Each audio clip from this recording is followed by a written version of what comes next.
In 2019, when the Raptors won the championship after that super risky trade, Masai Ujiri and the Raptors front office was regarded as one of the best in the entire league, and they definitely deserved the praise. But 4 seasons later, 2 of which they missed the actual playoffs, fans seem to have lost faith in this front office. They've gone so far as to say that the front office hasn't actually done anything since 2019. But I've looked through the evidence objectively, and I want to discuss why fans might be overreacting, why the team is in a much better place than their competition, and give you the truth about what's actually taking place since 2019. And hopefully convert some of the sad boys into viewing the team in the true state of the team. There are certain moves that front offices make that can definitely cripple that franchise. Bad contracts, losing players for nothing, alienating their own players. I'm sure as I'm saying these examples, there's a couple of teams that are popping in your head. Now, what I don't hold against front offices, I guess for some reason fans think should be held against front offices, not getting players to sign in free agency. How is that up to the team? It's literally a salary cap league, and free agency is the player's decision. There are always 29 other teams that lose out on every single player. I also don't hold it against a team if they offer a contract extension and the player decides to bet on themselves and test free agency. So that's what I'm not going to hold against this front office. But what are the things I do condemn really any front office for? Well, number 1, bad contracts. One team you can definitely think of, look at the Sixers, that overpaid certain players, the wrong players, and now are crippled, have been crippled for many seasons so far.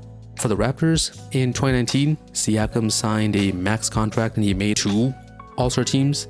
He's a 2-time All-NBA player, so that contract was definitely worth it. In 2020, VanVleet signed a 4-year, $85 million contract where he actually took a pay cut in the second year just in case Giannis was available in free agency. Unfortunately, he just resigned. That was also a great contract because he ended up becoming a All-Star level player. In 2021, OG signed a 4-year, $72 million contract, which is basically one of the best contracts in the league over the last few seasons. Gary Trent signed a 3-year, $51 million contract, which for a 17 point per game shooter, that's only 24 technically right now, and he actually loves being on this team. That's also another great pickup. Now we also signed Jakob Poeltl. We also signed Dennis Schroeder. Schroeder, who's the best player in the world objectively, he signed for a super cheap contract, 2 years, $25 million. That's a W contract for sure. So we don't really have any bad contracts crippling the franchise this whole time. Now, another thing that can definitely waste a team's potential, waste any of the years that they were not winning titles, is drafting players that are busts and wasting draft picks. Well, since 2019, in 2020, Malachi was drafted. 2021, obviously Scottie, Delano was also drafted. 2022, Koloko was drafted. 23, this season, Grady just got drafted. All of them except for Delano, they're all still on the team. At the NBA level, Delano wasn't exactly filling a certain need for the team. There was no need for his skill set. Koloko has the potential to be our next backup center. Grady obviously provides that shooting and spacing from day one, which is amazing. Malachi, he could be a solid backup point guard with the right coach that's going to give him a leash to actually make mistakes and get some minutes. Scottie is obviously Scottie. This collection of young players is a great set of bench or role players to surround Siakam, OG, Poeltl, Schroeder, and of course Scottie going forward. For a team that really only had 1 top 10 pick in the last 4 seasons, this is a great collection of players to come out with. I think they can all contribute this season just because the team has a need for all their skill sets. The next thing that I would think would cripple your own franchise is overpaying for trades. For getting a player, sending out way too much talent, leaving your roster depleted. Sometimes the move not made is the best move. Not trading the entire roster, including Scottie, for KD was a smart move in my personal opinion. We would not have won with Pascal, KD, and Fred VanVleet and a bunch of minimum contract players. If you want to know my personal opinion on Fred VanVleet, you can watch my video on Dennis Schroeder. Not trading the entire core, Pascal, Fred, OG, for Paul George, again, was a smart move because we got lucky. Health-wise with Kawhi, we had him healthy for 1 full year and we won that title. The Clippers definitely can say the same thing. Poeltl was a solid trade because we gave up a first-round pick, but we got the certainty of a solid defensive big man who can actually play make really well. Toronto traded Norm Powell, who was on an expiring contract for basically a 22-year-old Norm Powell and Gary Trent. Both Gary Trent and Norm, they're not great playmakers, mainly just scorers, so that was another great trade. The only trade I think wasn't an absolute home run was the Thad Young trade, and he was technically brought in more for leadership, for experience, not exactly for his play. I would like to see how he helps the team off court when there isn't actually a coach that's a damn secret agent for a rival team, destroying the team culture from within. So I'll give it another year, but I think that's definitely a L trade. Another thing that we should be condemning front offices for is alienating their own players.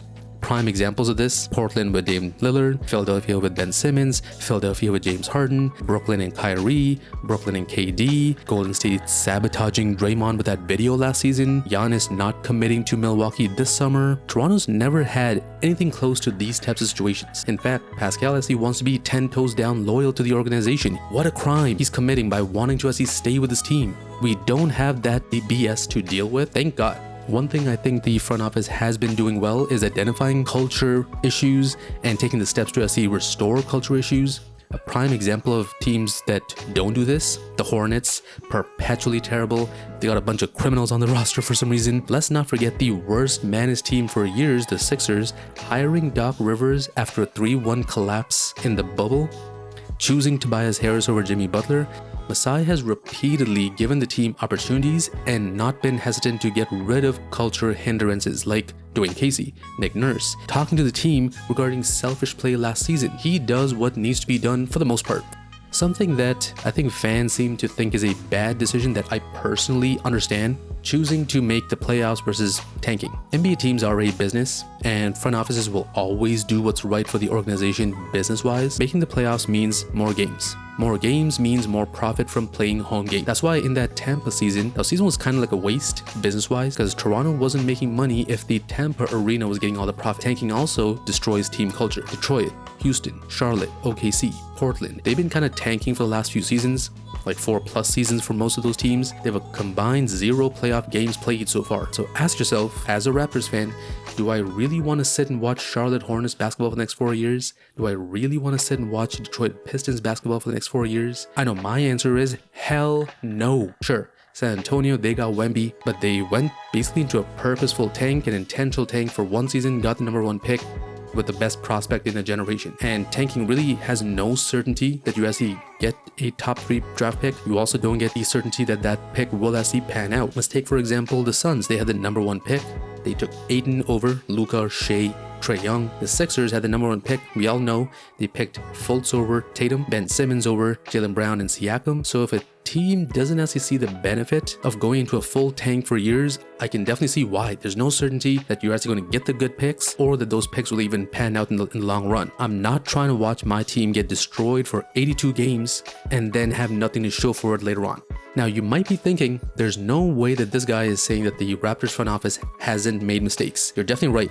The #1 thing that I want to talk about that I do condemn this front office for is losing players in free agency for nothing. Losing players in free agency for nothing in return, especially after you draft them, you paid them, you developed them, went on multiple playoff runs with them, won a championship with them, and then knowing that they're on an expiring contract, if you can't re-sign them, trading them in the last year for any sort of asset is really the bare minimum I would expect a competent front office to do. Sure, we got Precious back for Lowry, which I think that's still a huge W, but starting back in 2019, we lost Kawhi, Danny Green, Marc Gasol, Serge Ibaka, now Fred VanVleet. Sure, they wanted to go and compete and do their own thing, but Fred, we literally gave this guy everything, and we don't even have a relationship to convince him to help us maybe with a sign and trade with Houston. Like, we don't even have that type of relationship. That's a little embarrassing for me when it comes to Masai and Bobby's part. And I do blame the front office because Fred, of all players, should have some sort of loyalty, but that just kind of shows how fractured that relationship was. It was more of a business transactional type of relationship by the end of it. But why does his free agency, that incident of losing him for nothing, hurt me so much, especially when I'm personally kind of glad that we got rid of him? Why does it still sting me? There's a common trend here, and the thing that I blame the most on Masai and Bobby: poor timing for making the necessary moves. I think this is what the front office's most egregious mistake has been. They overestimate their ability to constantly pull off the perfect move. Sure, they never overpaid their players. They avoided pitfalls by not trading for team cancers like other teams. But let's take the Fred VanVleet situation for example. Fred straight up lied to the media last summer, saying it was mutually decided not to extend last summer when the team actually offered him a contract and he decided to put it off. But if that's the case, the front office should have traded him at the trade deadline, knowing that he might already have one foot out the door. He wasn't meshing with the young players, was trying to inflate his own stats since he was essentially playing on a contract year. But they didn't, and now they lost him for nothing in return. They chose to trade for Jakob Poeltl, which in my opinion is a huge W in terms of getting Poeltl to be our defensive center. But if they had to give up a first-round pick for Poeltl anyway, they might as well have done the same move last offseason and had Poeltl for the entire year, the entire season. That would have taken off the pressure off of Siakam, OG, Scottie to actually protect the rim and play center and do all those gimmicky defenses. The timing of that trade was way too late. You can't always just keep waiting for the right price, and I think they kind of overestimated themselves and their ability to always win every single move that they make. Now, entering next season, again, they want to make the perfect move, either re-signing OG and Pascal and Gary at the perfect number, or trading them for the perfect return. Again, there's this crazy amount of uncertainty on what this team is going to look like by the end of next season. And that's definitely going to affect how the team performs as well. So I will say that he probably has had personal conversations, Masai, Bobby. I'm sure they had these conversations and understandings with the players. But from an outside perspective, we have to hold them accountable for how the team performs this season. One big caveat to all this though, if Pascal and OG are playing for their contracts this season, there's a chance the offense will be tilted more towards to favor them in terms of touches, and in turn, they might actually have great seasons. And to me, if Pascal, OG, Scottie have great seasons, the team overall will have a lot of success. If your three best players are playing well, that means your team is probably going to win most of your games. This is pretty much the opposite of when Fred was playing for his contract last season. He hindered the team's success and flow. One last point I want to touch on in this video is where the team stands going forward under the new CBA. The new CBA restricts teams from making trades to build super teams, taking on more money, punishing teams that go over the second apron beyond the luxury tax and the salary cap. So the salary cap is not also going to have any huge spikes now, only a 10% increase every year. So building a championship team will depend on having good contracts and players that perform or outperform those contracts. Compared to other teams in the East, Raps are in a great position to have multiple high-level role players, an all-NBA max player, multiple future stars like Scottie, a defensive player of the year caliber player like OG. Compared to other teams, Toronto's on the cusp of entering the new CBA era in great shape. And if Pascal, OG, if they can prove that they deserve the money next summer, we're talking about two-way players that actually have reached certain tiers already, like all NBA, all defense. So overall, I 100% agree that Masai and Bobby need to be held accountable for the uncertainty that this team is entering next season, because it's kind of rooted in their own ego. They're overestimating of their own abilities to always win every single move that they make or don't make. However, as fans of this team, there isn't enough credit being shown for what pitfalls they've actually avoided over the years. The Raptors could have been the Clippers of the East with overpaid, injured players like Kawhi and PG and have nothing to show for it. They didn't make us watch Hornets basketball in Toronto by tanking for the last 4 years. We need to calibrate how we view the front office. And on a side note to Masai and Bobby, my message to you is, it's crunch time now. You have 1 year. It's time to cement your legacy.